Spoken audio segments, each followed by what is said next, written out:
over the years, I tried to make it a science to where when they would say something to hesitate going ahead, it would trigger what I would need to do. And so I want to give you folks some real important concepts this morning. First of all, most people will not say yes to spend money on almost anything until they first have some type of no that they have to come up with. And you should be aware of this, that before you get hit with an area of concern, you're really just sharing information, telling about the product.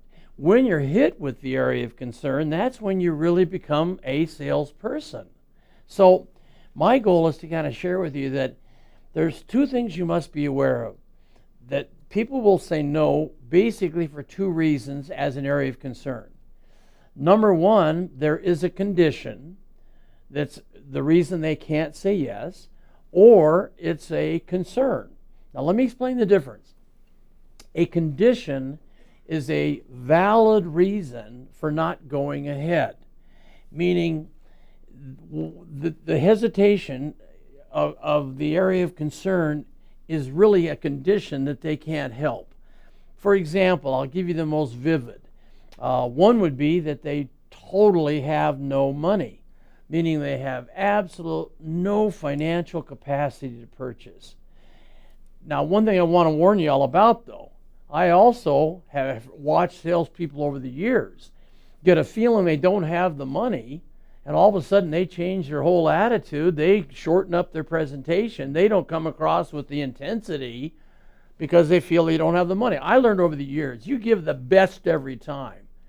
And it's amazing how they'll find a way to get the money. A concern defines their main area of interest.